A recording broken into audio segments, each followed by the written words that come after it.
Olá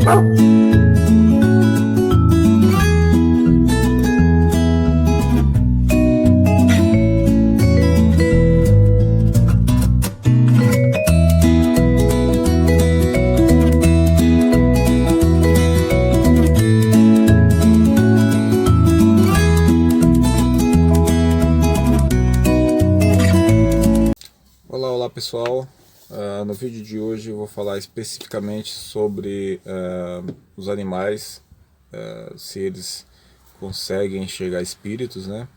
E muitas pessoas se perguntam, às vezes algumas pessoas veem os bichos brincando aparentemente com um amigo imaginário, né? E brincando com alguma coisa que a gente não consegue enxergar, mas é importante a gente se atentar para alguns detalhes. Muitas vezes o cachorro ou o gato eles estão brincando com a aranha, às vezes às vezes pode ser até com a mosca, né? Então a gente tem que se atentar para esses detalhes para não achar que tudo é espírito, né? E a gente tem que observar o comportamento também do animalzinho para não julgar que tudo seja espírito, exatamente espírito, porque nem tudo é, né? A gente tem que analisar com bastante cuidado e carinho sobre o que realmente pode estar acontecendo com o seu animal aí. De repente ele está brincando com alguma coisa que a gente não enxerga, né? Ou não está conseguindo ver ali, aparentemente não tem nada, ele está ali brincando, interagindo. É importante a gente dar uma analisada nessa questão toda. Mas os animais como um todo, eles têm sensibilidade sim para enxergar os espíritos. O cavalo, por exemplo, meu avô tinha cavalo, eu inclusive presenciei algumas vezes andando de cavalo. Meu avô tinha até aquele jumentinho, né, o jegue. Ele também tem essa coisa, mas o cavalo, acho que dentre todos os animais, obviamente que eu vou falar especificamente sobre o gato e cachorro, mas o cavalo ele merece uma atençãozinha aí, porque eu acho que dentre esses três animais, gato, cachorro e cavalo, o cavalo é o que mais ele tem sensibilidade para enxergar esse tipo de aparição, né? E é muito comum o cavalo ele empacar, ele não vai, de repente você está indo num caminho, você está indo por uma trilha com o cavalo, e ele empaca, não vai de forma alguma. É lógico que é importante você analisar, às vezes pode ser uma cobra, né, passando ali, só ele está enxergando, algum animalzinho atravessando ali. Mas dos três é o mais sensível que tem. E não tem quem faça ele passar naquele bendito caminho. Se ele cismar de que ali tem uma coisa, se ele estiver enxergando algo ali, ele não vai passar por aquele caminho. Você pode chamar o cavalo na espora que ele não vai, né? E quem morou no interior sabe do que eu estou falando. Quando o cavalo empaca aquele caminho, ele não vai passar ali de forma alguma. Você pode dar uma volta, mas aquele caminho ele não faz. E é legal também falar, bom, já falei do cavalo, né? É o mais sensível, né, para esse tipo de fenômeno, né, para enxergar esse tipo de imagem fantasmagórica, enfim, perceber alguma energia estranha, né, no caminho. O cavalo tem uma ligação, tem uma abertura, né, para enxergar esse tipo ver esse tipo de situação, né. O gato, por exemplo, eu tive gato, eu dormia com gato, toda noite o gato dormia comigo, era meu companheiro, né, nos momentos difíceis, enfim, ele sempre estava ali comigo. E uma coisa interessante que eu percebi no gato é que, de uma maneira geral, ele me parece que o gato transmuta a energia, né? Ele transforma a energia. Alguns pesquisadores falam que o gato, por exemplo, ou o cachorro, eles têm a capacidade de absorver energias negativas, seja energia do ambiente, ou seja uma energia que chega até você.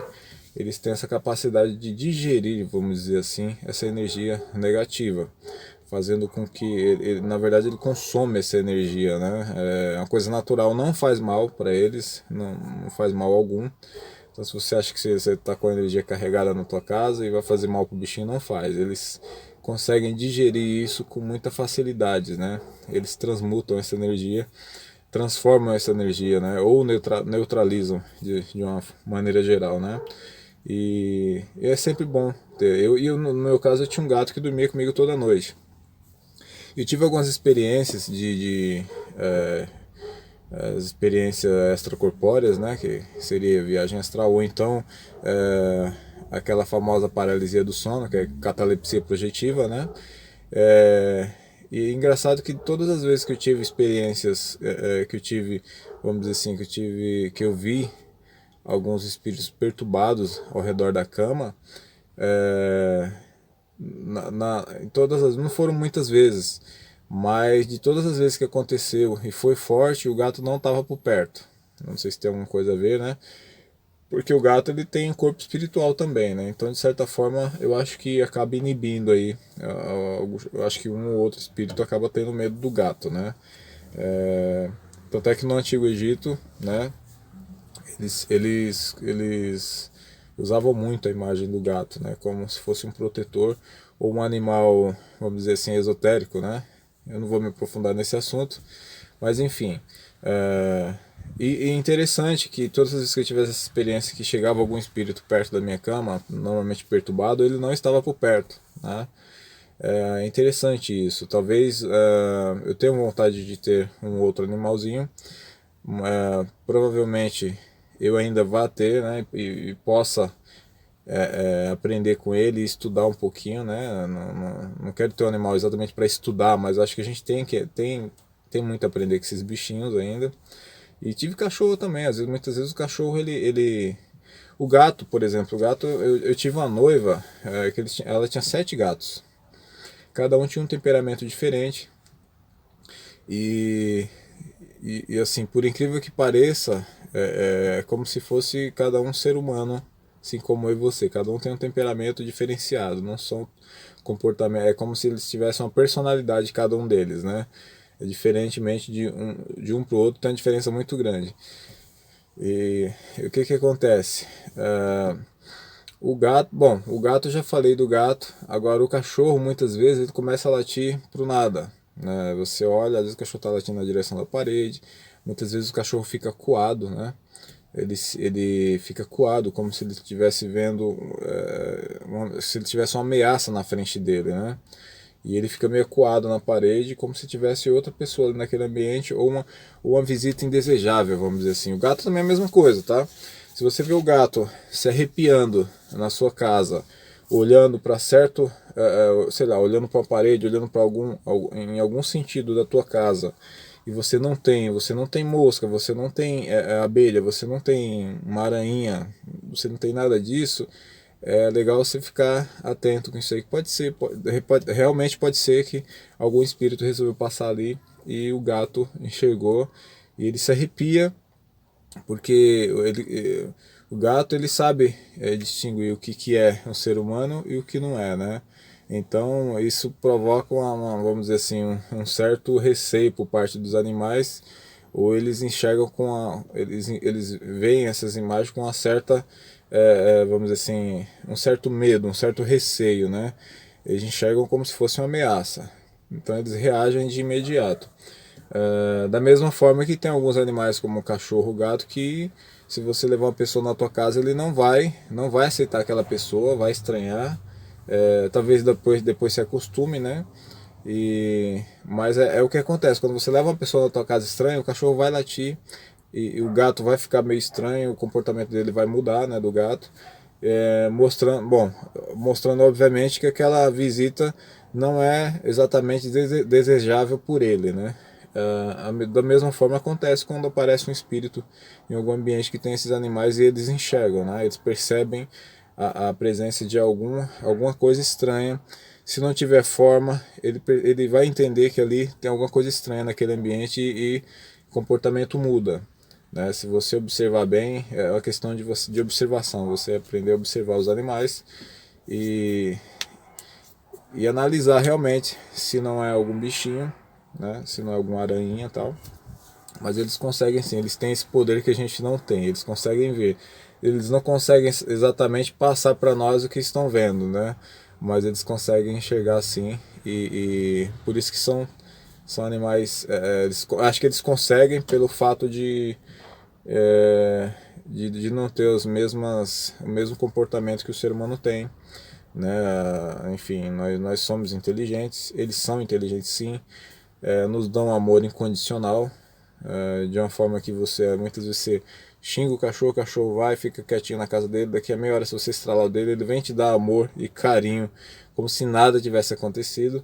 Então acho que por esse motivo, por serem seres mais puros, né, em termos gerais, eles conseguem enxergar esses espíritos. Como a gente está contaminado com as energias do mundo, com as preocupações, enfim, com toda essa atmosfera do nosso mundo, estamos mais mergulhados, né, em todas essas questões, a gente tem essa dificuldade de enxergar, né? Fora a barreira que nós criamos, né? É muito comum um ser humano, muitas vezes você vê alguns vultos pela visão periférica. Você nunca vê um vulto passando exatamente na tua frente, assim, desfilando na tua frente. Porque inconscientemente nós criamos uma barreira, como se fosse um muro na nossa frente, porque de uma maneira geral a gente acredita, não, acho que existe mundo espiritual e tal, mas a gente não acredita assim afinco mesmo para querer estudar, querer entender a situação, né? Então, e fora a barreira que a própria religião cria, né? Que tudo que é espírito é coisa do demônio. A gente acaba criando uma barreira na nossa frente, então é muito comum às vezes você ver um vulto passando dos lados. A visão periférica ela favorece esse tipo de visão, né? Vamos dizer assim, você consegue enxergar algumas imagens na visão periférica, que seria a visão do cantinho dos olhos aqui, é o rabo de olho, né? E mas a gente não consegue ver um vulto desfilando na nossa frente. Bom, mas é isso, gente. Os animais eles enxergam, por serem mais puros do que nós, né? Eles enxergam o plano espiritual, de uma maneira geral, eles enxergam muita coisa que a gente não consegue enxergar. Eu vou ficando por aqui, o vídeo já está um pouquinho longo, e fiquem com Deus e até mais.